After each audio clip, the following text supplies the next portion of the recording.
Tell us about where your story begins. My martial arts journey itself began about 30 years ago.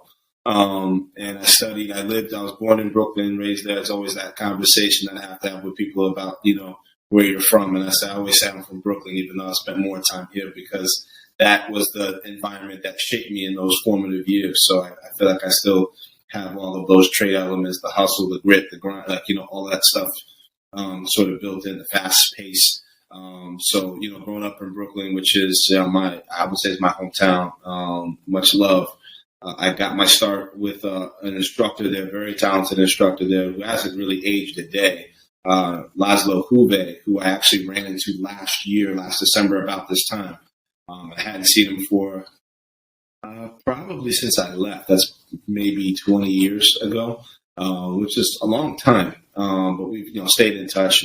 Facebook, through the advent of all the social media and technology, it's been easier than ever to interface and find people that I used to go to school with, elementary school, that you just there are places in the recesses of your mind that you kind of forget, just going through the day to day. But I got my start there.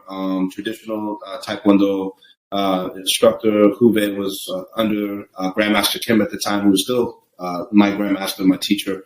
I consider my teacher, in common with all of the people, all the faces I've trained with. He's the common root of all of that training. And he was based in Manhattan at the time, so I would kind of go up the street. I always say I've kind of always lived in proximity of a good martial arts school.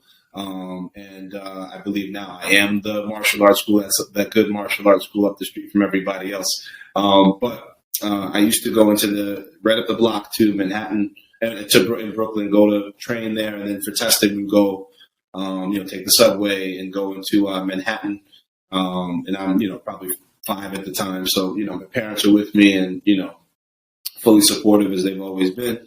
And it was a really different environment to see everybody in a uniform and the stages of life everybody was in. I think that's kind of what caught me, is that there are older people in here. There's people with jet black hair and people in here. There's young people in here. There's teenagers on their way to adulthood and adolescence, So it was kind of cool to see the swath of all the different kinds of people in the room that had the one thing in common, which is I'm here to be excellent at this one thing. So it was always a special thing to have Grandmaster Kim just in his space, because he's not just special to me, he's special to many other of his students, I'm sure. And he's literally a pioneer of bringing Taekwondo from Korea to the rest of the world, not just to the United States. He's part of the first international demonstration team under the founder of Taekwondo, General Choi. It was his personal bodyguard as they traveled around the world. Not many people can say that. And he didn't carry a gun. He just had fast hands and fast feet. So, coming from a completely different time, in the 70s and the 60s. So, just being around someone that's constantly committed to that one thing, it really just pulls you in. It's like the gravity of a black hole. Like nothing can escape that gravity. So it's been interesting as I've continued with the journey, just having moved to Jersey with my parents for probably educational reasons, trying to get us out of the apartment buildings and into sort of the suburbs. I happened to bump into another instructor, Master James Mark, who was also, funny enough, under Grandmaster Kim, and had opened a school here in New Jersey in Glen Ridge. So I started there, kind of continued there, and just sort of kept going and worked my way up the ladder, so to speak. And